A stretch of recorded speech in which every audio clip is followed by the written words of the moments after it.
Welcome back to another story on Infidelity Tales Lab. Before we begin, tell us, where in the world are you watching from? Now, let's dive into today's story. Chapter 1. The Revelation. Blake Sullivan pushed his cart through the produce section of Westfield Market, methodically checking items off his wife's grocery list. At 42, he was a man of routine and precision, traits that had served him well in his career as a forensic accountant and made him an invaluable asset to law enforcement agencies nationwide. His sharp green eyes missed nothing, a skill that had exposed countless financial crimes over his 15-year career. The Saturday afternoon crowd buzzed around him as he selected organic apples, exactly as Cheryl had specified. After 14 years of marriage, he'd learned to follow her list to the letter to avoid the inevitable arguments that came with deviating from her meticulous plans. "Daddy." The word pierced through the ambient noise like a gunshot. Blake turned to see a little girl, perhaps 5 years old, running toward him with arms outstretched. Before he could react, small arms wrapped around his legs in an enthusiastic embrace. "Daddy, you came back." The child's voice was filled with pure joy as she buried her face against his jeans. Blake gently but firmly placed his hands on the girl's shoulders, carefully creating distance between them. "I'm sorry, sweetheart, but I'm not your father." The little girl looked up at him with enormous brown eyes that held a familiar depth that made his stomach clench unexpectedly. Her dark hair was pulled into pigtails, and she wore a pink dress with cartoon characters. Something about her features nagged at the back of his mind, but he couldn't place it. "But you look just like Daddy," she insisted, her lower lip beginning to tremble. Sophia, where are you?" A woman's voice called frantically from the next aisle. Blake's blood turned to ice. He knew that voice, had heard it call his name in passion and anger for over a decade. But it wasn't calling for him now. Cheryl Sullivan rounded the corner, her perfectly styled blonde hair slightly disheveled, her blue eyes scanning desperately until they landed on the scene before her. The color drained from her face as if someone had pulled a plug, leaving her looking ghostly pale. For a moment, time stood suspended. Blake stared at his wife, then down at the little girl who was still clinging to his legs, then back at Cheryl. The resemblance was undeniable now that he saw them together. This child had Cheryl's nose, her chin, but those eyes. "It's her," Cheryl whispered into her phone, which Blake now noticed was pressed to her ear. "He's here. Close the exits." The words hit Blake like physical blows. The methodical mind that had unraveled countless deceptions began processing the implications with devastating clarity. This wasn't a case of mistaken identity by a confused child. This little girl knew him, or rather, knew someone who looked exactly like him. Security guards appeared from multiple directions, moving with practiced efficiency to block the store's exits. Blake remained perfectly still, his hands still resting gently on Sophia's shoulders as his world imploded around him. "Cheryl," he said quietly, his voice carrying the same deadly calm he used when confronting embezzlers in court. "I think we need to talk." His wife's mouth opened and closed soundlessly, like a fish gasping for air. In her eyes, Blake saw guilt, fear, and something else, calculation. She was already working angles, already planning her next move. "Blake, I can explain." "Can you?" His voice remained perfectly level, but those who knew him well would have recognized the danger in that tone. "Can you explain why this little girl thinks I'm her father? Can you explain why you're having store security lock down the exits?" Sophia looked between the two adults, confusion replacing her initial joy. "Mommy? Why is Daddy acting weird? Why won't he come home?" The words were a dagger to Blake's heart, not because of any affection for this child, but because of what they represented. Years of lies, years of betrayal, years of his wife playing him for a fool while living a double life. "Sir," one of the security guards approached cautiously. "We're going to need you to come with us to the office while we sort this out." Blake looked at the guard, a young man, probably in his 20s, trying to do his job without fully understanding the situation he'd walked into. "Of course. Though I should mention that my wife seems to have some explaining to do about why she thought it was necessary to trap me in a grocery store." As they walked toward the security office, Blake's mind was already working. 14 years of marriage. No children despite his desire for a family. Cheryl had always claimed fertility issues, insisted they keep trying naturally instead of seeking medical intervention. How long had she been lying? How long had she been living this other life? But more importantly, who was the father? Because if this little girl thought Blake was her daddy, then there was someone out there who looked enough like him to fool a child. Someone who had been sharing his wife's bed while Blake worked late nights, traveling for cases, trusting completely in the woman he'd pledged his life to. In the security office, Blake sat across from his wife and watched her fidget with her wedding ring, a nervous habit he'd noticed but never questioned. Now he wondered how many other signs he'd missed, how many clues his trained eye had overlooked because he'd never thought to look for deception in his own home. How long? He asked simply. Cheryl's eyes darted to the security guard, who was pretending to busy himself with paperwork while clearly listening to every word. Blake, please, not here. Let's go home and discuss this privately. No. The word was final, absolute. How long, Cheryl? How long have you been lying to me? She broke then, tears streaming down her face in a display that might have moved him once, but now only disgusted him. 6 years. It's been 6 years, but Blake, you have to understand. 6 years. Blake repeated the words slowly, letting them sink in. 6 years of deception. 6 years of betrayal. 6 years of making a fool of him while he supported her, loved her, remained faithful to her. The security guard cleared his throat. If there's no actual security threat here, maybe you folks should take this conversation somewhere more private. Blake stood, his movements controlled and deliberate. You're absolutely right. Cheryl, we're going home. You're going to tell me everything. And then you're going to help me understand why I shouldn't destroy you and whoever you've been sleeping with. As they left the store, Blake caught sight of little Sophia being consoled by an older woman, probably a grandmother or babysitter. The child was crying, asking why her daddy wouldn't come home. Blake felt no sympathy for the child's confusion. In his mind, there were only two types of people in the world, those who could be trusted and those who had betrayed that trust. Cheryl had just revealed herself to be the latter, and in Blake's unforgiving worldview, that made her, and anyone who had helped deceive him, an enemy to be dealt with accordingly. The drive home was silent, except for Cheryl's occasional sniffles. Blake's hands gripped the steering wheel with controlled force as he planned his next moves. His wife had made the mistake of betraying a man who made his living exposing lies and holding people accountable for their deceptions. She was about to learn that Blake Sullivan never forgave, and he never forgot. Chapter 2. The Unraveling. The Sullivan house sat on 2 acres of meticulously maintained property in Westfield's most exclusive neighborhood. Blake had bought it 5 years ago as a symbol of their success, his growing reputation as the go-to forensic accountant for high-profile cases and Cheryl's boutique consulting business. Now, as he pulled into the circular driveway, the house felt like a monument to his own naivety.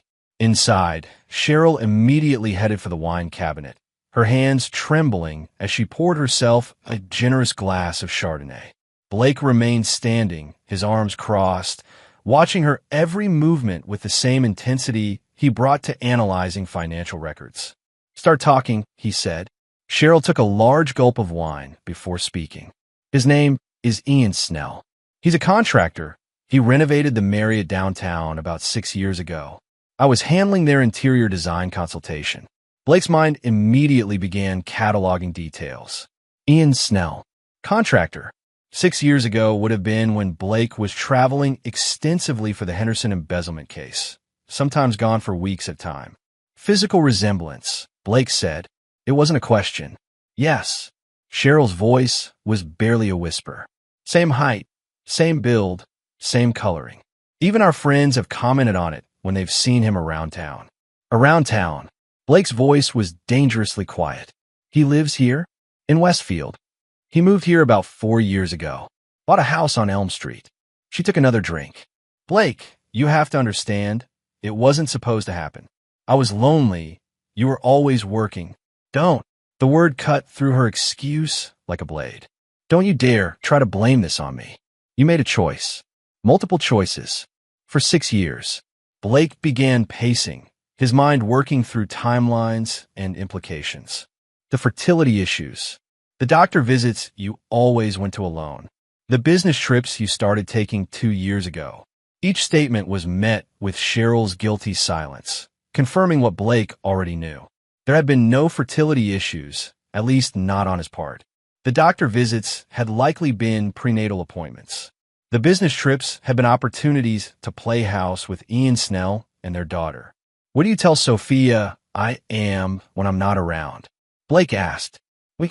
We told her you travel for work, that you're away a lot, but you love her very much." Cheryl's voice broke on the last words. Blake stopped pacing and stared at his wife with undisguised contempt. "So not only have you been lying to me for 6 years, you've been lying to a child about her father's identity.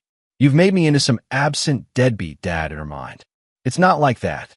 What's it like, Cheryl? Explain to me what it's like to live a double life for 6 years. Explain to me what it's like to look me in the eye every morning and lie. Explain to me what it's like to sleep next to me while carrying another man's child." Cheryl was crying openly now, but Blake felt nothing but cold fury. His wife had revealed herself to be someone he'd never known, a manipulator, a liar, someone capable of maintaining the most fundamental deception possible. "I want to know everything," Blake said. "Every detail.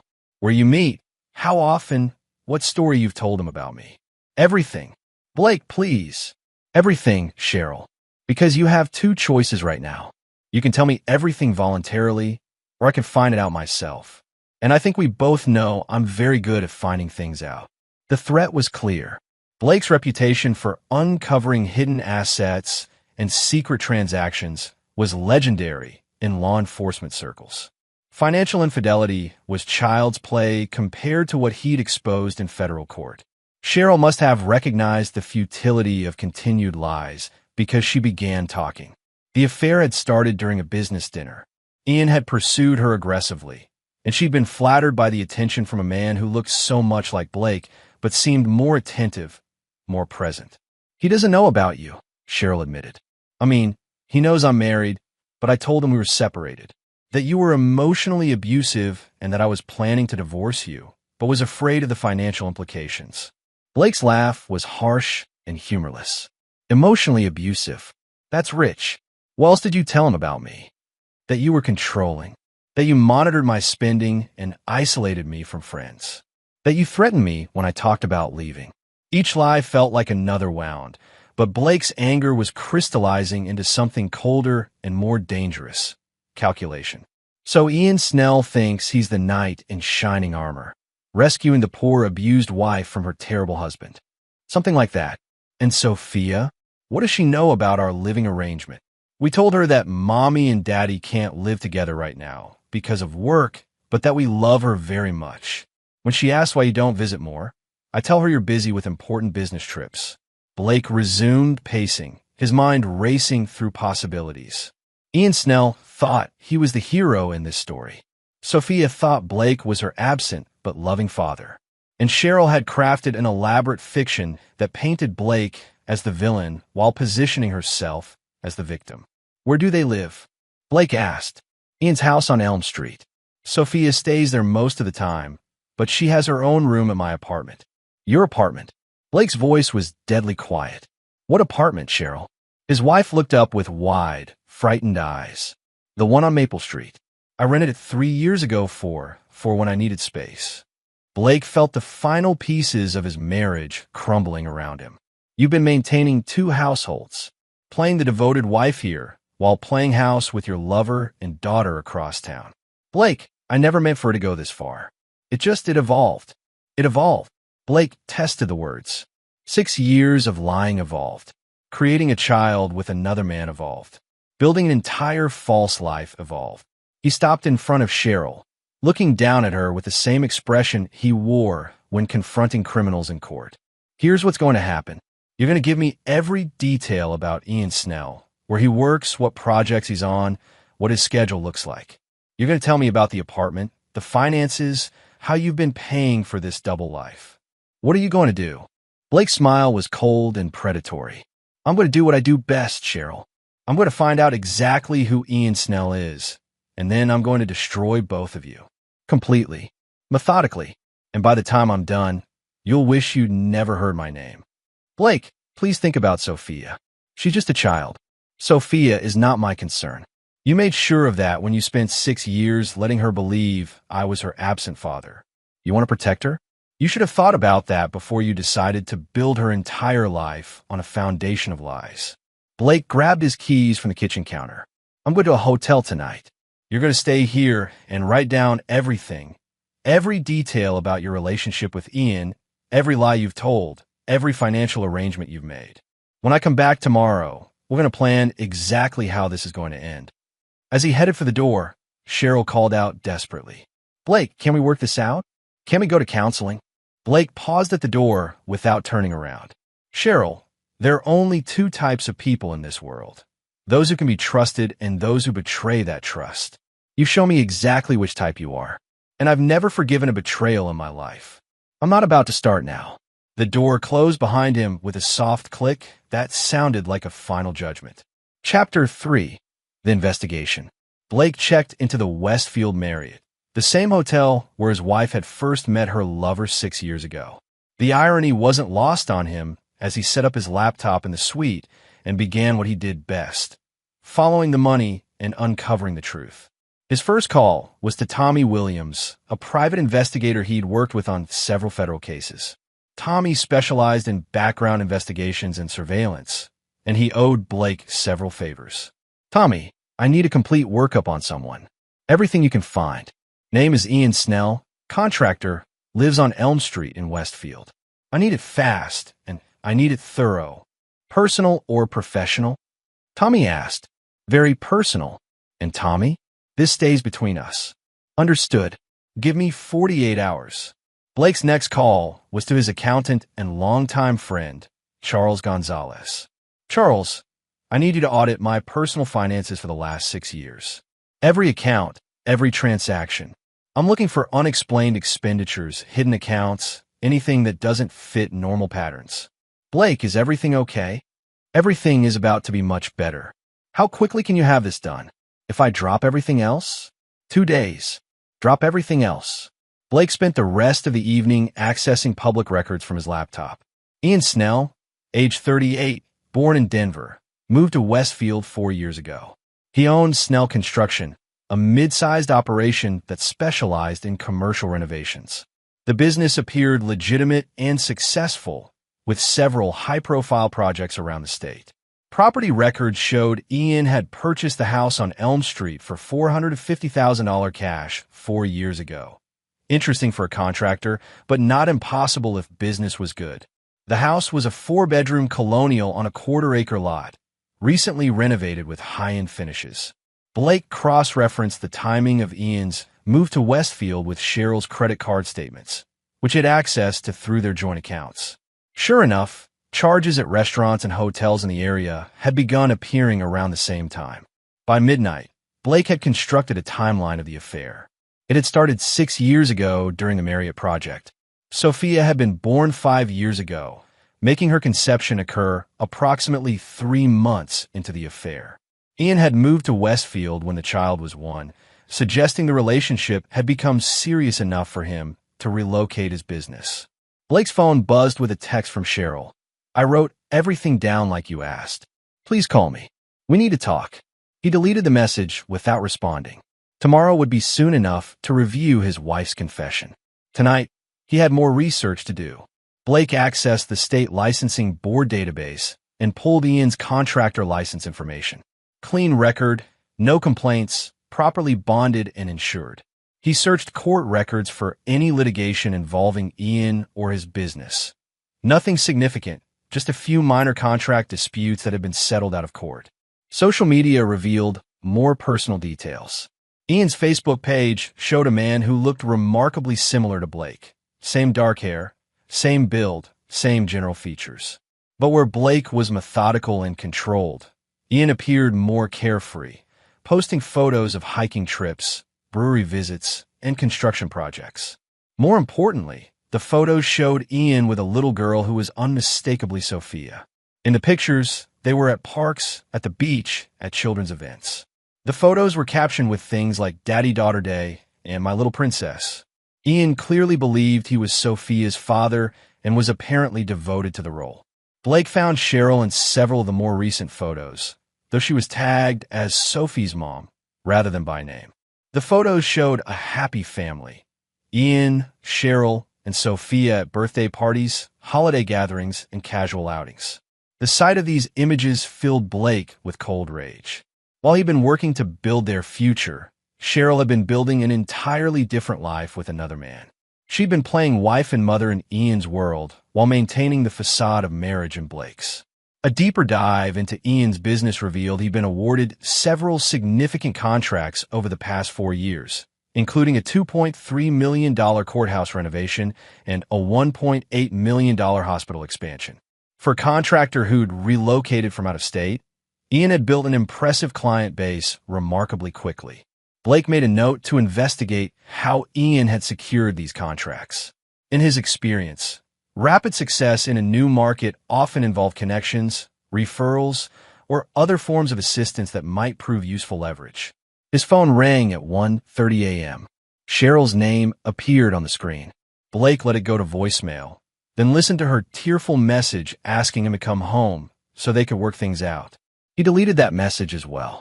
By 3 a.m., Blake had compiled a comprehensive initial profile of Ian Snell. The man appeared to be exactly what he claimed: a successful contractor who'd built a good life in Westfield. He seemed to genuinely love Sophia and believe she was his daughter. He had no criminal record, no apparent financial problems, and no obvious weaknesses. That would have to change. Blake's expertise wasn't just in finding hidden assets or exposing financial crimes. His real talent was understanding human nature, finding the pressure points that made people make mistakes, and then exploiting those mistakes with surgical precision. Ian Snell thought he was living a happy life with his girlfriend and daughter. He had no idea that the woman he loved was actually married to someone else, that the child he adored was being raised on a foundation of lies, or that the man whose identity Cheryl had destroyed in order to make Ian feel like a hero was about to make his existence a living hell. Blake opened a new document on his laptop and began typing. Operation Disclosure: a systematic plan for exposing the true nature of Cheryl Sullivan and Ian Snell while ensuring maximum consequences for their 6 years of deception. He worked until dawn, outlining a strategy that would methodically destroy both their relationship and their individual lives. By the time the sun rose over Westfield, Blake had crafted a plan that would make his betrayers wish they'd never been born. But first, he needed more information, and Tommy Williams would be calling soon with details that would help Blake understand exactly what kind of man Ian Snell really was beneath the surface. Blake smiled as he closed his laptop. His wife had made the mistake of betraying someone who never forgave and never forgot. She was about to learn that some mistakes have consequences that last a lifetime. Chapter 4: The Web Titans. Tommy Williams called at exactly 8 a.m. with news that made Blake's predatory smile widen. "Your guy Ian Snell is interesting," Tommy said. "Clean on the surface, but I found some things that don't quite add up." "I'm listening." "First, the cash purchase of his house 4 years ago. The money came from a business account, but it was a lot of cash for a construction company to have liquid. Most contractors are always leveraged." Blake made notes as Tommy continued. "Second, I found records of him working under a different business name in Denver, Mountain View Construction. That company dissolved right before he moved to Westfield, and there were some unhappy creditors left behind." "How unhappy?" "Unhappy enough that 3 different contractors filed liens against properties Mountain View was working on. Ian dissolved the company and disappeared to Westfield before any of them could collect." Blake felt the familiar thrill of discovering leverage. So he stiffed his subcontractors and fled to start fresh. "Looks like it. But here's the really interesting part. I talked to one of those creditors, a guy named Dale Knox. He's been looking for Ian for 4 years. Claims Ian owes him $60,000 for electrical work." "Is Dale Knox still interested in collecting?" "Very interested. And he's got documentation proving the debt." Blake made another note. A creditor with a grudge and legal documentation was exactly the kind of pressure point he could exploit. "What else?" "Ian's been dating your wife openly around town for at least 2 years. They've been seen at restaurants, community events, even parent-teacher conferences at the elementary school. As far as anyone knows, they're just a normal couple with a kid. Parent-teacher conferences, Blake repeated slowly. So Sophia is enrolled in school under what name? Sophia Snell. Ian is listed as her father on all school records. The implications hit Blake immediately. Ian had been claiming Sophia as his dependent for tax purposes, probably receiving child tax credits and deductions for a child who wasn't legally his.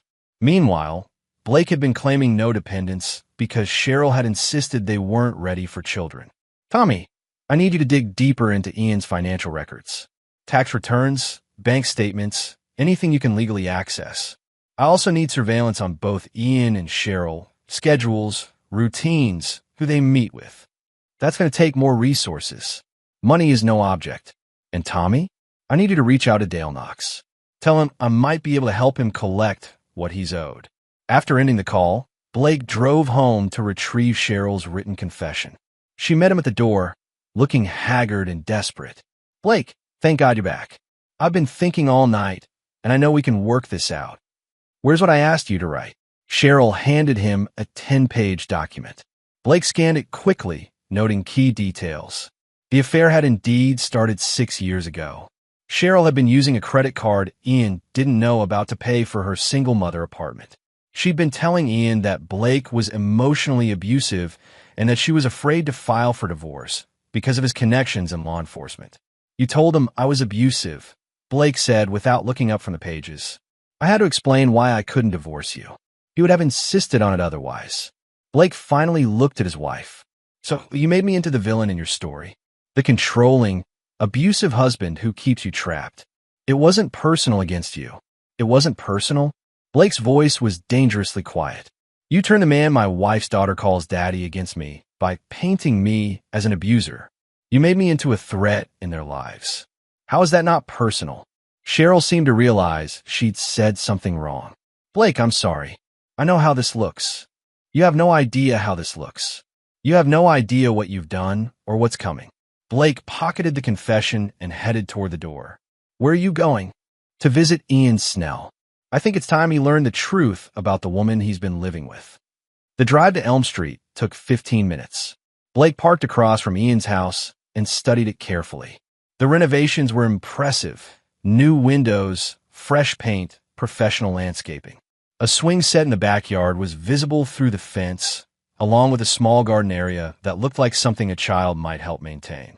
Ian's truck was in the driveway, a late model Ford F-250 with Snell Construction logos on the doors. Blake waited until he saw movement through the windows before approaching the front door. The man who answered could have been Blake's brother. The resemblance was so striking that Blake understood immediately how a 5-year-old could mistake them. Ian was perhaps an inch shorter and 20 pounds heavier, but the facial features, hair color, and build were remarkably similar. Can I help you? Ian asked, clearly confused by Blake's appearance. I'm Blake Sullivan, Blake said simply. I think we need to talk. Ian's face went through several expressions, confusion, recognition, then growing alarm. Cheryl said you were abusive? Controlling? A threat to you and Sophia. Blake's smile was cold. Yes, I imagine she did. May I come in? We have a lot to discuss. Ian stepped back, allowing Blake to enter. The house was well appointed, clearly the home of a successful man. Photos of Ian and Sophia covered the mantel, along with what appeared to be school artwork and sports certificates. Nice place, Blake said, examining a photo of Ian pushing Sophia on a swing. You've done well for yourself since leaving Denver. Ian's face paled. How do you know about Denver? I know quite a bit, Ian. I know about Mountain View Construction. I know about Dale Knox and the $60,000 you owe him. I know about the other creditors you left behind when you dissolved your company and fled to Westfield. I didn't flee. You abandoned your debts and started over with a new identity in a new town. Most people would call that fleeing. Blake sat down uninvited on Ian's couch. But I'm not here about your past business practices. I'm here about my wife. Your wife? Blake pulled out his phone and showed Ian their wedding photo. Cheryl Sullivan. We've been married for 14 years. We live together in a house on Oakwood Drive. She's never filed for divorce, Ian. She's not separated. She's been lying to both of us for 6 years. Ian stared at the photo, then at Blake, his mind clearly struggling to process the information. That's impossible. Cheryl and I, we live together. Sophia is my daughter. Sophia is not your daughter, Blake said gently. According to the timeline Cheryl provided me, you've been claiming another man's child as your own, taking tax benefits for her, enrolling her in school under your name. That's fraud, Ian. You're lying. Blake pulled out Cheryl's written confession and handed it to Ian. Read it yourself. All 10 pages. Every detail of how she's been playing us both. As Ian read, Blake watched the man's world crumble. The confusion turned to anger, then to devastation as the full scope of Cheryl's deception became clear. She said you were dangerous, Ian whispered. She said you threatened her. I've never threatened anyone in my personal life, Blake said. But I am dangerous, Ian. Just not in the way Cheryl told you. I'm dangerous because I never forgive people who betray me. And right now, I consider you complicit in that betrayal. Ian looked up from the confession, his eyes filled with pain and anger. I didn't know. I swear to God. I had no idea she was still married. But now you do know. The question is, what are you going to do about it? Blake leaned forward, his voice taking on the persuasive tone he used when flipping witnesses in federal cases. Here's what I see, Ian. You're not a bad man. You were lied to and manipulated by someone who used your feelings against you. You genuinely love a child who isn't yours, and you've built a life based on deception. What do you want from me? Blake's smile was predatory. I want justice, Ian. And I think deep down, so do you. Cheryl has made fools of both of us. She's used your love for Sophia to control you, and she's used my trust to betray me. Don't you think it's time she faced consequences for that? Ian was quiet for a long moment, staring at the photos of him and Sophia. What are you suggesting? I'm suggesting we work together to make sure Cheryl pays for what she's done. To both of us. Blake stood to leave, then paused. Oh, and Ian? Dale Knox will be contacting you soon about that $60,000 you owe him. I'd recommend taking care of that debt quickly. Prison time for fraud and theft would really complicate your life right now. As Blake reached the door, Ian called out, What about Sophia? She's innocent in all this. Blake turned back, his expression cold. Sophia is not my concern. She never was. Cheryl made sure of that when she spent 5 years letting her believe I was her absent father. If you want to protect her, you should have thought about that before you decided to build her life on a foundation of lies. Blake left Ian Snell sitting in his living room, surrounded by photos of a life that had just been revealed as an elaborate deception. The first domino had fallen. Soon, they would all come crashing down. Chapter 5, The Squeeze. Blake spent the next 3 days orchestrating a symphony of destruction. Charles Gonzalez's financial audit had revealed that Cheryl had been systematically siphoning money from their joint accounts to fund her double life. Small amounts, carefully spaced to avoid detection, but totaling nearly $75,000 over 4 years. More damaging was the discovery that Cheryl had been using Blake's social security number to co-sign for Ian's business loans, forging Blake's signature on documents that made him liable for over $300,000 in construction equipment financing. She'd used her position as Blake's wife to provide financial backing for her lover's business expansion. She's committed identity theft and fraud. Charles explained over lunch. You could press charges that would put her away for years. Not yet, Blake said. I want her to dig herself deeper first. Tommy Williams had also delivered results. Ian Snell's surveillance revealed a man struggling with a revelation about Cheryl. He'd been seen arguing with her in public, and neighbors reported shouting matches coming from the house on Elm Street. More importantly, Ian had contacted a family attorney, suggesting he was considering his legal options regarding Sophia. The relationship is fracturing, Tommy reported. Ian's questioning everything now, and Dale Knox is scheduled to arrive in Westfield tomorrow to collect his debt. Blake felt a familiar surge of satisfaction. His web was tightening exactly as planned. That evening, Blake returned to his house to find Cheryl waiting with divorce papers. I've been thinking, she said, trying to project confidence. Maybe it's better if we end this cleanly. I've spoken to an attorney, and we can split everything 50-50. You can keep the house, I'll keep my business, and we can both move on. Blake glanced at the papers without picking them up. You want a clean divorce. It's the mature thing to do. We can avoid a messy court battle. Blake laughed, a harsh sound that made Cheryl flinch. Cheryl, you've committed identity theft, fraud, and adultery. You've stolen $75,000 from our joint accounts and forged my signature on business loans worth $300,000. You want to discuss maturity? Cheryl's confident facade cracked. I don't know what you think you found. I know exactly what I found. The question is whether you want to handle this privately or whether you prefer I turn everything over to the district attorney. Blake walked to the kitchen and poured himself a drink, leaving Cheryl to contemplate his words. When he returned, she was pale and shaking. What do you want? She whispered. I want you to call Ian right now and tell him you're coming over. I want you to have a conversation with him about your future together. Blake, please. Call him, Cheryl, because if you don't, I'm calling the police instead. With trembling hands, Cheryl dialed Ian's number. Blake listened to her side of the conversation, noting how she tried to sound normal despite her obvious distress. He wants to see me, she said after hanging up. He says we need to talk about Sophia. Perfect. I want you to go to him. I want you to try to salvage your relationship. And I want you to convince him that everything I told him was a lie. Cheryl looked confused. Why would you want that? Blake's smile was predatory. Because I want to watch you try to hold together a relationship built on lies while your entire world collapses around you.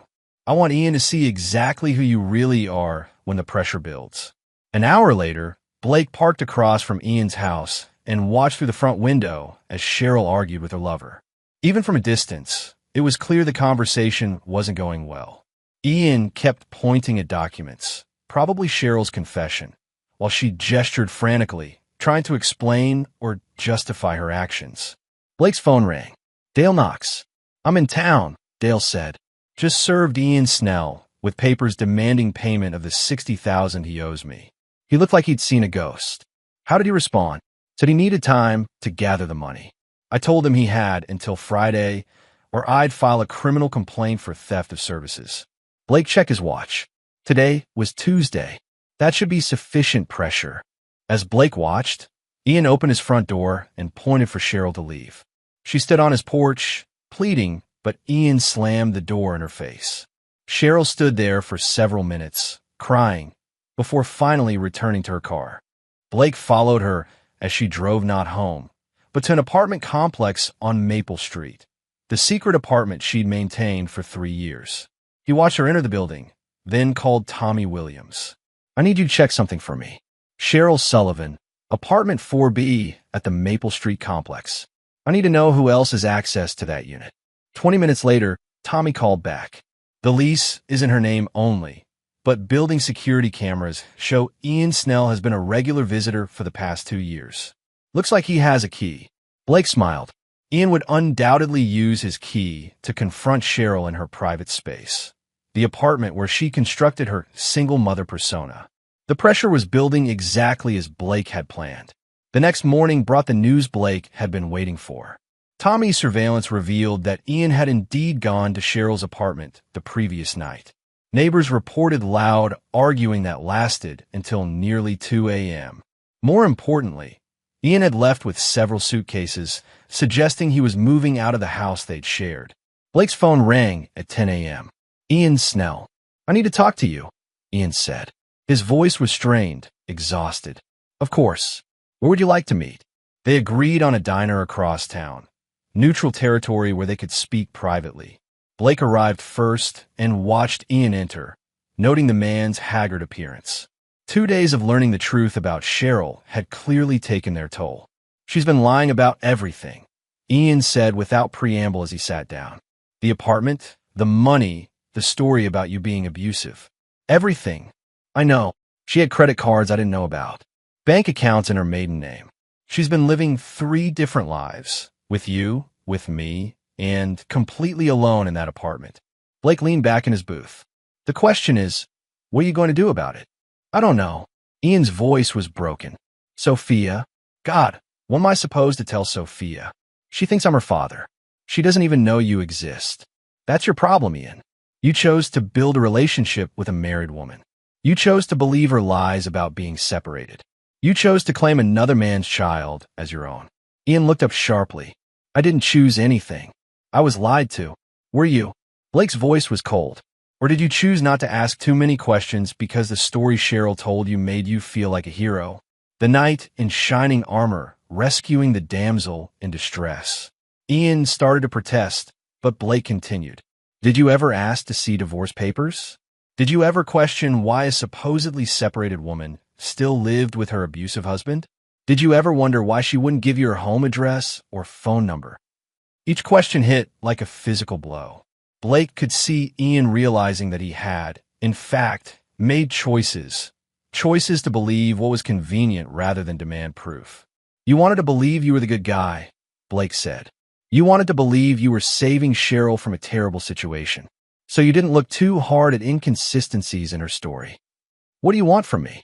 Ian asked desperately. Blake leaned forward. I want you to help me make sure Cheryl faces consequences for what she's done. To both of us. How? By telling the truth. All of it. In court, to the authorities, to anyone who asks. No more protecting her. No more covering for her lies. Ian was quiet for a long moment. What about Sophia? What about her? She's going to be destroyed by this. Her entire world is about to collapse. Blake felt no sympathy. Sophia's world was always built on lies, Ian. Better she learns the truth now than continues living in Cheryl's fantasy. She's 5 years old, and that's Cheryl's problem. She created this situation. She can deal with the consequences. Blake stood to leave, then paused. Oh, and Ian? Dale Knox filed his criminal complaint this morning. You're officially wanted for theft of services in Colorado. I'd suggest getting that debt settled quickly before it becomes a warrant. As Blake walked away, he could hear Ian calling after him, asking for more time, for help, for mercy. Blake ignored him. In his world, mercy was something reserved for the innocent. Ian Snell had made his choices, and now he would live with the consequences. The web was nearly complete. Soon, both Cheryl and Ian would find themselves trapped with no way out, facing the full consequences of their 6-year deception.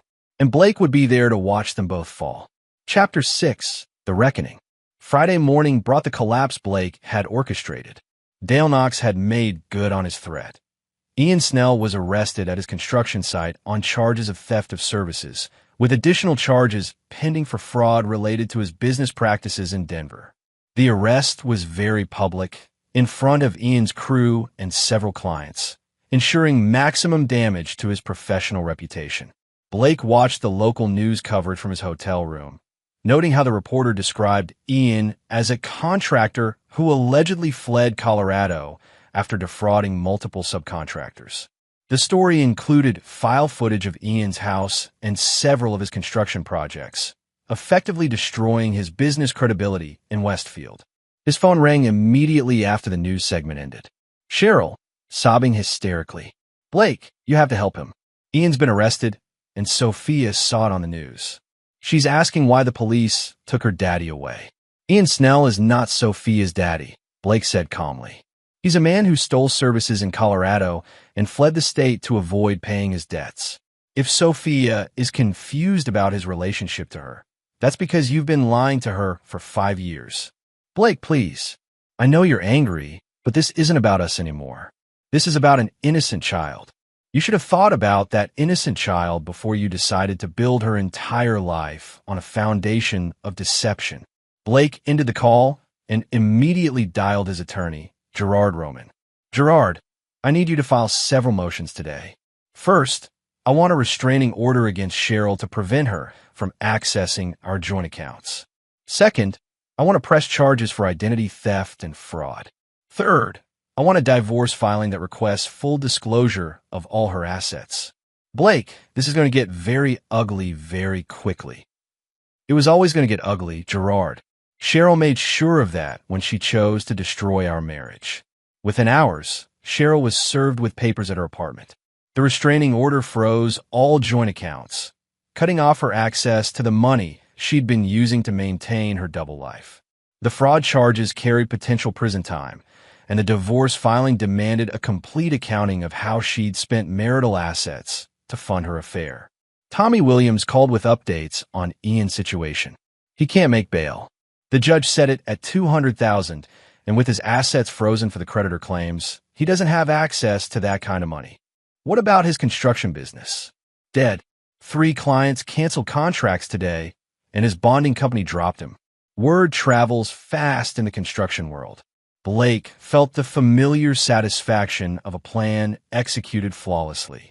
Both Cheryl and Ian were now facing the complete destruction of their lives, just as they had destroyed his marriage through their deception. That afternoon, Blake received an unexpected visitor at his hotel. A woman in her 60s, well-dressed, but obviously distraught. "Mr. Sullivan? I'm Margaret Snell, Ian's mother. I need to speak with you about Sophia." Blake studied the woman carefully. She had Ian's eyes, but none of his easy charm. This was clearly someone accustomed to getting her way through direct confrontation rather than manipulation. "I'm not sure what we have to discuss, Mrs. Snell. We have a 5-year-old child to discuss. A child who has been calling my son daddy for her entire life and who is now traumatized because she doesn't understand why he's been arrested. Sophia is not my responsibility." Margaret Snell's eyes flashed with anger. "She may not be your responsibility, but she's an innocent victim in this situation. And right now, she needs stability. Then perhaps you should discuss that with her mother. Her mother is falling apart. Cheryl is barely functional, and Sophia is asking questions she can't answer. The child doesn't even know you exist." Blake felt a flicker of something, not sympathy, but calculation. "What exactly are you asking me to do, Mrs. Snell?" "I'm asking you to consider what's best for the child. Ian may not be her biological father, but he's the only father she's ever known. She loves him, and he loves her. Ian is in jail for fraud and theft. He's not in a position to father anyone. Ian made mistakes, but he's not a bad man. He was lied to and manipulated, just like you were." Blake laughed harshly. Ian chose to believe those lies because they made him feel good about himself. He chose not to ask hard questions because he liked being the hero in Cheryl's story. Those were conscious choices. Margaret Snell leaned forward. "What if I could guarantee Ian would cooperate fully with your divorce proceedings? What if he testified about everything Cheryl told him, every lie she asked him to believe?" Blake felt his interest sharpen. "Go on. Ian has recordings. Voicemails from Cheryl talking about you, about their relationship, about her plans. He also has text messages going back years. Everything you need to prove her deception in court. And in exchange, you help Ian make bail and don't oppose his request for visitation rights with Sophia during the custody proceedings." Blake considered the offer. Ian's testimony and evidence would be devastating to Cheryl in divorce court, potentially saving Blake millions in settlement costs. The recordings would also provide evidence for criminal prosecution. "What makes you think Ian would honor such an agreement?" "Because he knows his only chance of having any relationship with Sophia is if you allow it. Cross you, and he loses everything." Blake stood and walked to the hotel window, looking out at the city where his life had been torn apart by lies. "Mrs. Snell, I want you to understand something. I don't forgive people who betray me. Ever. Your son participated in the destruction of my marriage, whether he knew it or not. The only reason I'd consider helping him is if it serves my own interests. I understand. If I agree to this, Ian will testify to everything. Every lie Cheryl told him, every deception she asked him to participate in. He'll turn over all recordings, messages, and documents. And he'll do it knowing that if he tries to protect her in any way, I'll destroy him completely." Margaret Snell nodded. "He'll agree to those terms." Blake turned back to face her. "And you'll guarantee his cooperation?" "I'll guarantee it." Blake smiled coldly. "Then make the call, Mrs. Snell. Tell your son that if he wants to see Sophia again, he's going to help me bury the woman who lied to both of us." As Margaret Snell made the call to Ian's attorney, Blake felt the final pieces of his revenge falling into place. Soon, Cheryl would face her husband and her lover united against her, armed with recordings of her own words condemning her. She had spent 6 years playing them against each other with lies and manipulation. Now she would face them both, and the truth would destroy her completely. Chapter 7. The Testimony. The Westfield County Courthouse buzzed with activity as Blake's divorce proceedings began. What should have been a routine dissolution of marriage had become a spectacle, with local media covering the case due to the sensational details that had emerged during pretrial discovery. Blake sat at the plaintiff's table with his attorney, Gerard Roman, while across the aisle Cheryl huddled with her lawyer, a nervous young man named Benjamin Marsh who looked overwhelmed by the case's complexity. Behind Blake, in the gallery, sat Ian Snell, recently released on bail and looking like a man who'd aged 10 years in 2 weeks. Judge Claudia Goff, a stern woman in her 50s known for her no-nonsense approach to family law, called the court to order. This is a divorce proceeding with allegations of fraud, identity theft, and adultery, she announced. I'll warn all parties that I have zero tolerance for dramatics or emotional outbursts. We're here to determine facts and divide assets according to law. Gerard Roman stood for his opening statement. Your Honor, this case represents one of the most elaborate and systematic deceptions I've encountered in 25 years of family law. The defendant didn't simply have an affair. She constructed an entirely false life, complete with forged documents, stolen identity, and a child she's allowed to believe my client is her absent father. Benjamin Marsh objected. Your Honor, these are inflammatory characterizations. Overruled. Mr. Roman, proceed with your evidence. Gerard's first witness was Charles Gonzalez, Blake's accountant, who testified about the systematic theft of marital assets. Over 4 years, Mrs. Sullivan withdrew $74,847 from joint accounts through carefully spaced transactions designed to avoid detection. She also used Mr. Sullivan's Social Security number to co-sign business loans totaling $312,000 without his knowledge or consent. Cheryl's attorney tried to object, but Charles had documentation for every claim. Bank records, loan applications with forged signatures, and a paper trail that painted a picture of deliberate financial fraud. Did Mrs. Sullivan have legitimate access to these accounts? Gerard asked. As a spouse, she had legal access to the joint accounts. However, the pattern of withdrawals suggests deliberate concealment. Small amounts, always under reporting thresholds, often on days when Mr. Sullivan was traveling for work. Blake watched Cheryl as the evidence mounted against her.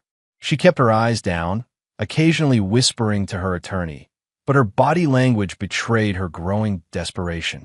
Gerard's second witness was Tommy Williams, the private investigator, who presented surveillance evidence showing Cheryl living openly with Ian Snell while maintaining her marriage to Blake. Photos showed her at parent-teacher conferences, community events, and family gatherings where she was introduced as Ian's girlfriend and Sophia's mother. Did you find evidence that Mrs. Sullivan was maintaining multiple residences? Gerard asked. Yes. In addition to the marital home with Mr. Sullivan, she maintained an apartment on Maple Street under her maiden name and spent most nights at Mr. Snell's house on Elm Street. 3 different addresses. 3 different lives, sir. At each location, she presented herself differently: devoted wife, single mother, or live-in girlfriend. When Gerard called Ian Snell to testify, the courtroom grew silent. Ian walked to the witness stand looking like a man heading to his own execution. Mr. Snell, how long did you know Mrs. Sullivan? 6 years. And what did she tell you about her marriage to Mr. Blake Sullivan? Ian's voice was barely audible. She told me they were separated, that he was emotionally abusive and controlling, that she was afraid to file for divorce because of his connections in law enforcement. Did you ever see divorce papers or separation agreements? No. She said she was handling it through her attorney and didn't want to discuss details because it upset her. Gerard introduced a series of recordings, voicemails Cheryl had left for Ian over the years. Her voice filled the courtroom, describing Blake as paranoid and dangerous, claiming he monitored her activities and threatened her when she talked about leaving. That's my husband, Ian, the one I told you about who watches my every move. He's working late again, probably going through my phone records and credit card statements. I hate living in fear like this. Blake listened to his wife's voice, describing him as a monster to her lover, and felt his resolve harden. Any lingering doubt about the necessity of his revenge vanished as he heard himself portrayed as the villain in Cheryl's elaborate fiction. "Mr. Snell, did Mrs. Sullivan ever tell you about the child she wanted to have with you? She said she'd always wanted children, but that her husband refused. She said Blake told her kids would ruin their lifestyle and that he'd threatened to leave her if she got pregnant." More lies. Blake and Cheryl had been trying to have children for years, but she'd always claimed fertility issues and refused medical intervention. When Sophia was born, what did Mrs. Sullivan tell you about the birth certificate? She said she'd listed me as the father because Blake had refused to acknowledge the pregnancy. She said it was necessary to protect Sophia from his influence. Gerard introduced the birth certificate. Sophia Snell, father listed as Ian Snell, no mention of Blake Sullivan anywhere in the document. It was a legal fiction that had allowed Ian to claim the child for tax purposes while Blake remained unaware of her existence. "Your Honor," Gerard said, "this document represents fraud on multiple levels. Mrs. Sullivan knowingly filed false information with the state, allowed Mr. Snell to claim tax benefits for a child who isn't his, and deprived my client of his parental rights." Cheryl's attorney finally attempted a defense during cross-examination of Ian. "Mr. Snell, isn't it true that you wanted to believe Mrs. Sullivan's story because it justified your relationship with a married woman?" Ian was quiet for a long moment. "Maybe, but that doesn't change the fact that she lied to me about everything. You never tried to verify her claims about being separated? I trusted her. I loved her. I thought she loved me. And now you're testifying against her to save yourself from prison time." Ian looked directly at Cheryl for the first time since taking the stand. "I'm testifying against her because she destroyed my life with lies. She made me believe I was Sophia's father, let me love that child as my own, then used my feelings to manipulate me into helping her betray her husband." The raw pain in Ian's voice was evident to everyone in the courtroom. Blake felt a moment of satisfaction. Ian was finally understanding the full scope of Cheryl's manipulation. When Gerard called Blake to testify, the courtroom was packed with spectators drawn by the media coverage. "Mr. Sullivan, did you have any knowledge of your wife's relationship with Ian Snell?" "None whatsoever. I trusted my wife completely and had no reason to suspect she was living a double life." "What was your understanding of why you and Mrs. Sullivan had no children?" "She claimed we had fertility issues and insisted on trying naturally rather than seeking medical help. I now understand she was using birth control while telling me she wanted children." "How did you discover the truth?" Blake described the grocery store encounter with Sophia, watching the jury's faces as they absorbed the implications of a child mistaking him for her father. "What was your emotional response to learning about the affair and the child?" Blake's answer was measured and cold. "I felt betrayed on every level. My wife had not only been unfaithful, but had created an elaborate deception that made me complicit in her lies. She'd allowed another man to claim fatherhood of a child while telling that child I was her absent father." Gerard introduced Blake's financial records, showing the systematic theft of marital assets to fund Cheryl's double life. "Did you give Mrs. Sullivan permission to use your Social Security number for business loans?" "Absolutely not. I learned about those loans during my attorney's discover process. My wife committed identity theft to help her lover's business while I remained unaware." During cross-examination, Benjamin Marsh tried to paint Blake as a controlling husband who drove his wife to seek affection elsewhere. "Isn't it true, Mr. Sullivan, that you were often absent from home, leaving your wife lonely and neglected?" "I traveled for work, yes, but I was building our future and supporting the lifestyle my wife demanded. I never gave her reason to doubt my commitment to our marriage." "You've shown no emotion about losing your wife or concern for the child involved." Blake's response was ice cold. "My wife chose to destroy our marriage through systematic deception. The child is a victim of her mother's lies, not my responsibility." "So you feel no sympathy for Sophia?"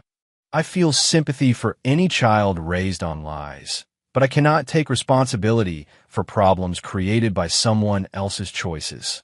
Blake's testimony lasted 3 hours, during which he methodically detailed every aspect of Cheryl's deception. By the time he stepped down, the case was effectively over. Judge Goff called a recess before closing arguments, and Blake watched Cheryl collapse in tears at the defendant's table. Her attorney looked defeated, and the gallery buzzed with whispered conversations about the devastating testimony they'd witnessed. The web Blake had constructed around his wife was complete. Tomorrow would bring the judge's ruling, but the outcome was no longer in doubt. Cheryl Sullivan had been exposed as a fraud, a thief, and a master manipulator who had destroyed multiple lives in service of her own selfish desires. And Blake felt nothing but cold satisfaction as he watched her world crumble completely. Chapter 8. The Judgment. Judge Claudia Goff delivered her verdict with the precision of a surgeon wielding a scalpel. After reviewing the evidence overnight, she reconvened court with an expression that suggested she'd found the case personally offensive. "In 22 years on the bench," she began, "I have rarely encountered such systematic and calculating deception within a marriage. This case represents not simply adultery, but fraud, identity theft, and child exploitation."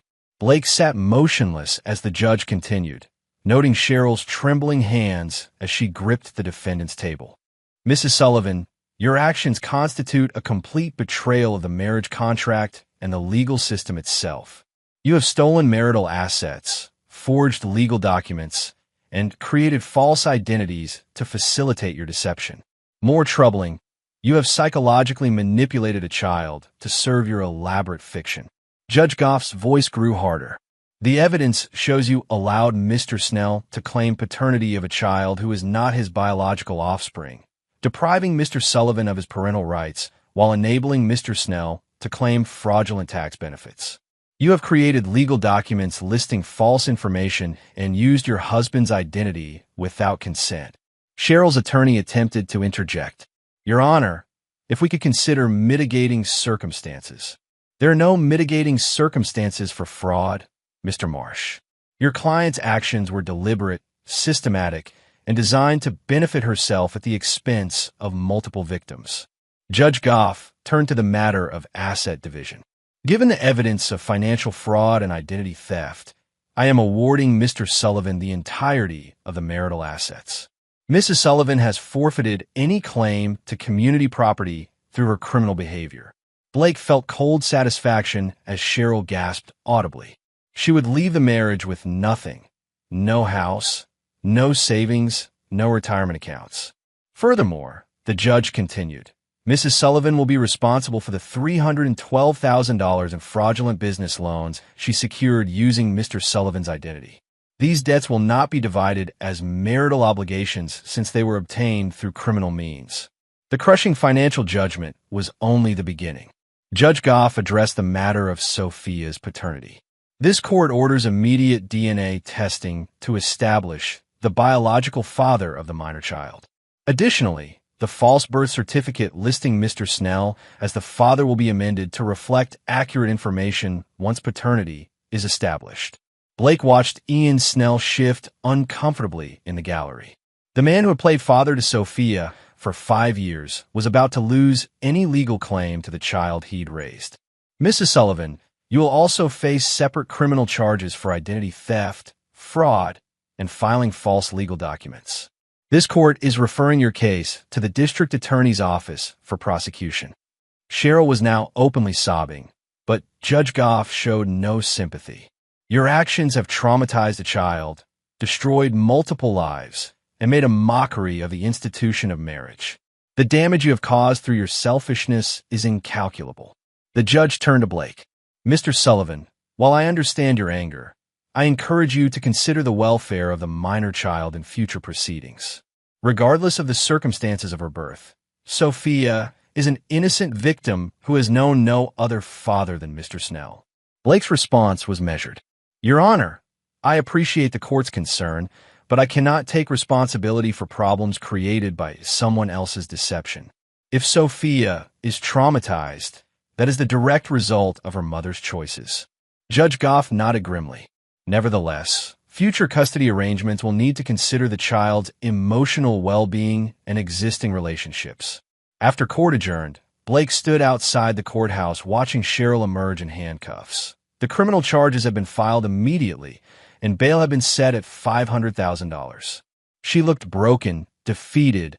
Her perfect facade finally crumbled. Ian Snell approached Blake hesitantly. "What happens now?" "To Sophia, I mean." "That depends on the DNA test," Blake replied coldly. "If she's my biological daughter, she'll be placed in state custody while I decide whether to pursue parental rights. If she's not, she'll remain in state custody while the court determines her best interests. She doesn't deserve this. She's innocent." Blake turned to face Ian directly. "Sophia is a victim of her mother's lies, not my responsibility. If you wanted to protect her, you should have demanded proof that Cheryl was actually separated before you started playing house with a married woman. I was lied to. You were told what you wanted to hear, and you chose not to look too closely because the truth would have complicated your fantasy." Blake's voice was ice cold. "Now you're all facing the consequences of those choices." Blake walked away, leaving Ian standing alone outside the courthouse where his world had officially ended. That evening, Blake received a call from Tommy Williams. "Cheryl's apartment has been cleared out. Looks like someone grabbed everything valuable and disappeared. Cheryl's in jail." "Not Cheryl. Someone else." Neighbors saw a woman matching Margaret Snell's description loading boxes into a truck this morning. Blake considered this development. Ian's mother was apparently attempting to preserve some assets before creditors could claim them.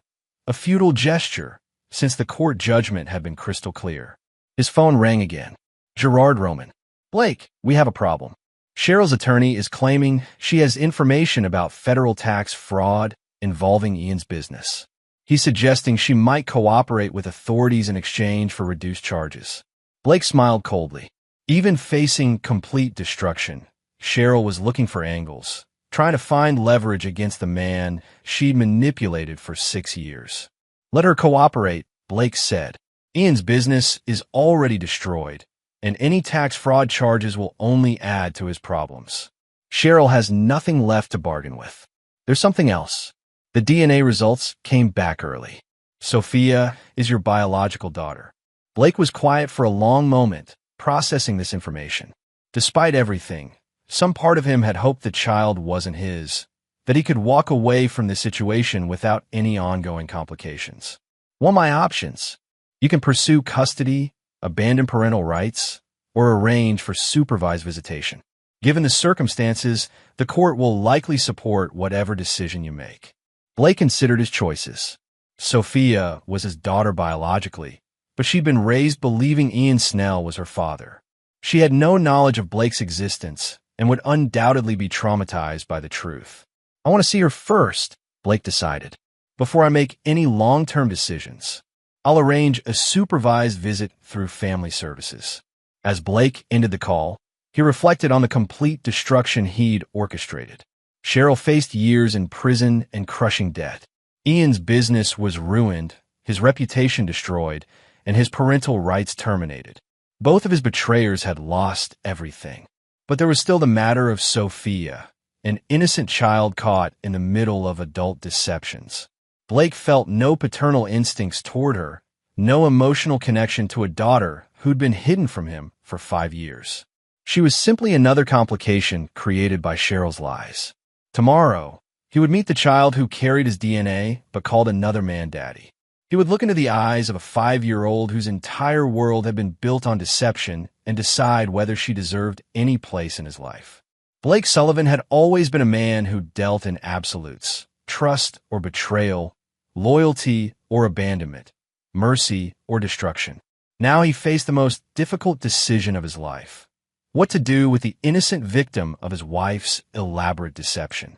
The child who might be the only person in this entire situation who truly deserved his mercy. Chapter 9. The Final Reckoning. 6 months after the courthouse judgment, Blake Sullivan sat in his study reviewing the aftermath of his methodical destruction of Cheryl and Ian's lives. The satisfaction he'd expected to feel remained elusive, replaced by something colder and more complex. Cheryl had been sentenced to 4 years in state prison for fraud and identity theft. The judge had shown no mercy, citing the systematic nature of her deceptions and the harm caused to multiple victims. She would serve at least 2.5 years before becoming eligible for parole. Ian Snell had fared even worse. The federal tax charges Cheryl had helped prosecutors build against him had resulted in a 6-year sentence. His construction business had been liquidated to pay creditors, and he'd lost his house to foreclosure. Dale Knox had eventually collected his $60,000, but Ian's reputation in the construction industry was permanently destroyed. Margaret Snell had been arrested for attempting to hide assets and received 18 months probation. Her attempt to preserve something from the wreckage had only added to her son's legal troubles. Blake's phone buzzed with a text from his attorney. The final asset seizures had been completed. Every trace of the life Cheryl and Ian had built together had been systematically dismantled and liquidated. The apartment on Maple Street, the house on Elm Street, the construction equipment, even Sophia's swing set, everything had been sold to satisfy court judgments and creditor claims. But it was the other text that gave Blake pause, from the family services caseworker who supervised his monthly visits with Sophia. Sophia continues to ask when her daddy is coming home. Her therapist believes she would benefit from more frequent contact with you as her biological father. Blake had been visiting his daughter once a month for 6 months. Awkward sessions in a sterile conference room where a traumatized child tried to understand why the world she'd known had disappeared. Sophia still called Ian Daddy and asked repeatedly when he was coming home from his business trip. The child psychologist had been blunt in their last meeting. Sophia has experienced profound trauma from the sudden loss of her primary attachment figure. She doesn't understand concepts like fraud or deception. She only knows that the man she considered her father has vanished from her life. Blake had listened to the diagnosis with his characteristic emotional detachment. What are you recommending? She needs stability and consistency. Right now, she's in foster care with a good family, but she would benefit from a permanent placement. You have the legal right to petition for custody. And if I don't, then she'll remain in the system until a suitable adoptive family can be found. Given her age and the trauma she's experienced, that could take years. Blake had left that meeting without making any commitments. Sophia was his biological daughter, but she felt like a stranger, a 5-year-old victim of her mother's lies who looked at him with confusion and fear during their supervised visits. His doorbell rang, interrupting his thoughts. Blake opened the door to find Dale Knox, the electrician from Denver who had pursued Ian across state lines to collect his debt. Mr. Sullivan, I wanted to thank you in person. Blake studied the older man, noting his work-worn hands and direct gaze. For what? For helping me get justice. Ian Snell stole $60,000 from me and nearly bankrupted my business. When he disappeared to Westfield, I thought I'd never see that money. You did the work to find him and pursue the charges. But you gave me the leverage I needed. Without your investigation and the pressure you put on him, Ian would have kept running. Dale paused. I heard about the child, about how she's caught in the middle of all this. Blake's expression hardened. Sophia is not my concern. Isn't she? Dale's voice was gentle but firm. From what I understand, that little girl is as much a victim of Ian and your wife's lies as you were. Maybe more. I didn't create this situation. No, but you're the only one with the power to fix it. Ian's in prison, your wife's in prison, and that little girl is in foster care, asking why her daddy abandoned her. Blake felt a flicker of irritation. Ian Snell is not her father. He's the only father she's ever known. And right now, she's probably thinking he stopped loving her, which is why he went away. Dale Knox stepped closer, his voice taking on the intensity of a man who'd spent months pursuing justice. Mr. Sullivan, I've spent the last year watching you systematically destroy everyone who wronged you. You're thorough, I'll give you that. But there's one person in this whole mess who never wronged you, never lied to you, never betrayed you. And she's the one suffering the most. Blake's jaw tightened. What do you want from me? I want you to consider that maybe justice isn't just about punishing the guilty. Maybe it's also about protecting the innocent. After Dale left, Blake found himself driving to the family services office. He arrived during visiting hours and asked to see Sophia. The caseworker led him to the familiar conference room where his daughter sat coloring at a small table. She looked up when he entered, her brown eyes, so much like his own, filled with wariness. Hi, Sophia. Hi. Her voice was small, uncertain. Blake sat across from her, studying the child who carried his DNA but felt like a stranger. "What are you drawing?" "A house." She held up her picture, a simple child's drawing of a house with 3 stick figures in front. "That's me, and that's Mommy, and that's Daddy." Blake looked at the figure labeled Daddy, a tall stick figure with dark hair who clearly represented Ian Snell. "Sophia, do you remember what the caseworker told you about me?" She nodded solemnly. "You're my real daddy, but I don't understand why I have 2 daddies." Blake felt something crack inside his chest. Not sympathy, exactly, but recognition of the impossible situation his wife had created. This child had been living in a fantasy world constructed by lies, and the truth was more confusing than illuminating. "It's complicated," he said finally. "When is Daddy Ian coming home?" The question Blake had been dreading. He looked into his daughter's hopeful face and felt the weight of absolute honesty. "Daddy Ian isn't coming home, Sophia. He's going to be away for a very long time." Her lower lip began to tremble. "Did I do something wrong? Is that why he left?" "No, sweetheart. You didn't do anything wrong. The adults made some very bad choices, and now everyone has to deal with the consequences." Sophia was quiet for a moment, processing information far too complex for a 5-year-old mind. "Are you going to leave too?" Blake stared at his daughter, truly looked at her for the first time since this ordeal began. She was small, vulnerable, trapped in a situation entirely beyond her control. And despite his anger at Cheryl and Ian, despite his refusal to forgive anyone who had betrayed him, Sophia had never betrayed anyone. She was innocent. "No," Blake heard himself say. "I'm not going to leave."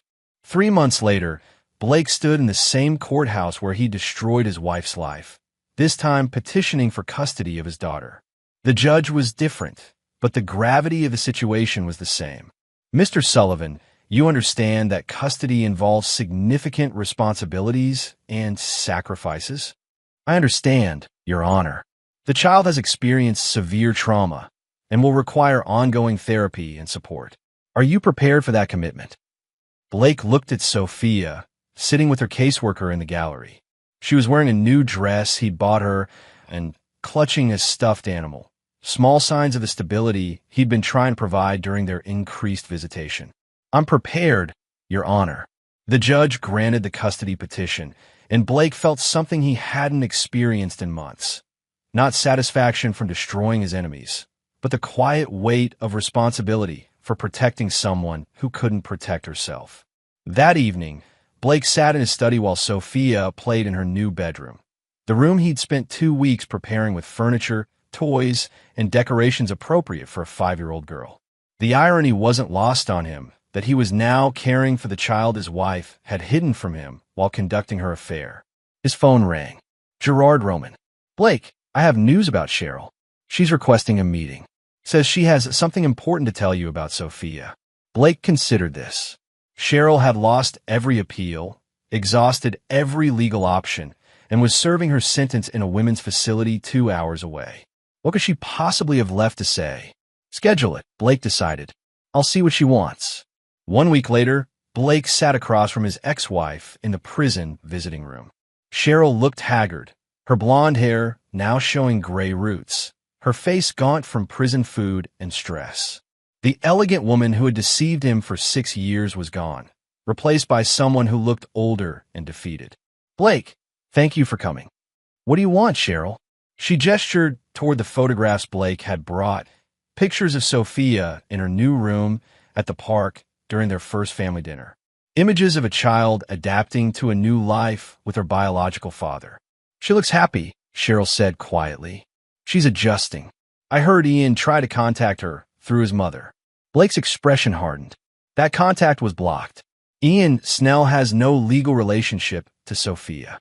"Blake, I know you hate me. I know you'll never forgive me for what I did. But I need to tell you something about the night Sophia was conceived." Blake waited, his face impassive. "It was the night you got back from the Henderson case. You'd been gone for 3 weeks, and I was angry that you'd missed our anniversary. I went to meet Ian at a hotel, planning to—" She paused, struggling with the words. "But I couldn't go through with it. I came home to you instead." Blake felt something cold settle in his stomach. What are you saying? I'm saying that despite everything I told Ian, despite all the lies I told you both, Sophia was conceived that night. With you, not with Ian. The implications hit Blake like a physical blow. Cheryl had known from the moment of conception that Sophia was his daughter, not Ian's. The entire fiction about Ian being the father was just another layer of deception. You let Ian raise my daughter, knowing she wasn't his. I let Ian love her. I let her love him. And whatever you think of me, Blake, they had a real relationship. Ian didn't love Sophia because of biology. He loved her because she was his daughter in every way that mattered. Blake stared at his ex-wife with undisguised contempt. You're telling me this why? Because Sophia asks about him every day. Because she misses the man she considers her real father. And because no matter how much you hate me, no matter how much you want to punish everyone who wronged you, she's innocent. I know she's innocent. That's why she's living with me instead of in foster care. But are you taking care of her because you love her or because it's your duty as her biological father? Blake was quiet for a long moment. The distinction mattered more than he wanted to admit. Ian made mistakes, Cheryl continued. We both did, but his love for Sophia was real, and her love for him was real. You can keep them apart forever, or you can consider what's actually best for your daughter. Blake stood to leave. Goodbye, Cheryl. Blake, wait. There's something else. He paused, but didn't sit down. Ian wrote her letters. Dozens of them. His mother has been holding them, waiting for someone to approve their delivery. They're not about me or our relationship. They're just letters from a father to his daughter. Blake left the prison with Cheryl's words echoing in his mind. That evening, he watched Sophia playing with her dolls, creating elaborate scenarios of families and homes and stability. She was adapting to life with him, but he could see the sadness in her eyes when she thought he wasn't looking. His phone rang. Margaret Snell. Mr. Sullivan? I know you probably don't want to hear from me, but I have something that belongs to Sophia. Blake agreed to meet her at a neutral location, a coffee shop across town, where they could speak privately. Margaret arrived carrying a small wooden box. These are Ian's letters to Sophia, she said without preamble. He's been writing to her every week since he was incarcerated. They're not about the legal situation or about Cheryl. They're just letters from someone who loves her. Blake examined the box, but didn't open it. Why bring these to me? Because Ian knows he'll never see Sophia again. He knows what he did was wrong, even if he didn't understand it at the time. But he also knows that little girl is wondering why her daddy stopped loving her. Margaret Snell leaned forward, her voice intense.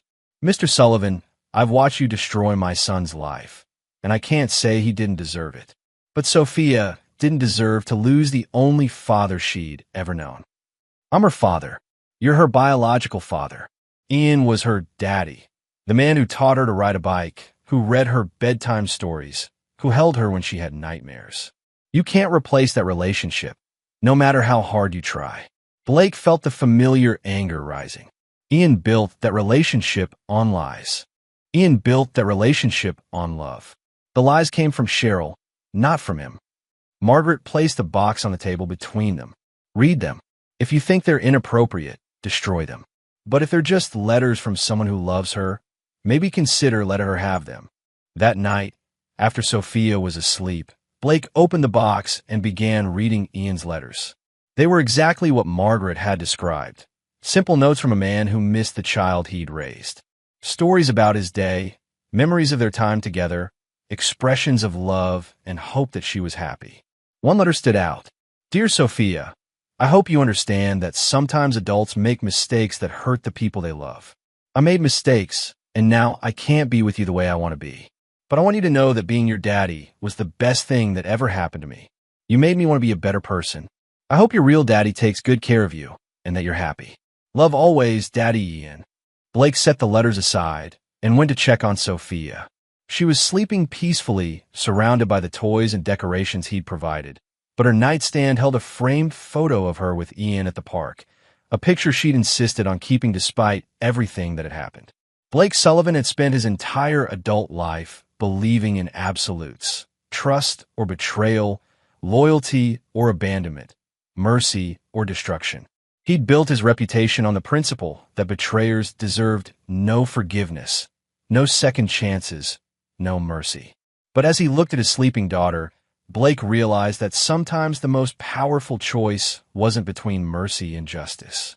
Sometimes it was between punishment and healing. The next morning, Blake made a call to the prison where Ian was serving his sentence. "This is Blake Sullivan. I'd like to arrange for my daughter to receive some letters." 3 months later, Blake sat in the visiting area of the federal prison, watching through bulletproof glass as Sophia spoke on the phone to Ian Snell. It was their first conversation since Ian's arrest, and Blake could see the joy in his daughter's face as she talked to the man she still considered her daddy. "Are you coming home soon?" Sophia asked into the phone. Ian's response was gentle but honest. "No, sweetheart. I have to stay here for a long time because I made some bad choices. But I want you to know that I love you very much, and I'm so proud of you for being brave." "Blake is taking good care of me," Sophia said. "He's teaching me to play chess, and we're reading Harry Potter together." Blake watched Ian's face through the glass, seeing genuine gratitude despite everything that had happened between them. "I'm glad you have someone good to take care of you," Ian said. "Blake is your real daddy, and I know he loves you very much." After the visit, Blake drove home with Sophia, chattering excitedly about seeing Ian again. For the first time since the grocery store encounter that had shattered his world, Blake felt something approaching peace. He had destroyed his betrayers completely and methodically. Cheryl would spend years in prison, and Ian's life had been permanently ruined. Justice had been served with brutal efficiency. But in choosing to allow Sophia to maintain some connection to the man who had loved her as a father, Blake had discovered something more powerful than revenge: the ability to protect the innocent while still holding the guilty accountable. Blake Sullivan would never forgive Cheryl's betrayal or Ian's participation in the deception that had destroyed his marriage. But he had learned that sometimes mercy wasn't about forgiving the guilty. It was about protecting the innocent from being destroyed by the crimes of others. As he watched his daughter smile for the first time in months, Blake realized he had won more than just his revenge. He had won the chance to be the father Sophia deserved, without being constrained by the hatred that had defined him for so long. The betrayers had been punished. The innocent had been protected. And Blake Sullivan had discovered that sometimes the most devastating victory was knowing when to stop destroying and start building something better from the ruins. And there you have it. Another story comes to an end. What did you think? I'd love to hear your thoughts in the comments below. If you enjoy this story, consider joining our community by subscribing. It means the world to us. For more stories like this one, check out the recommended videos on screen. And I'll see you there.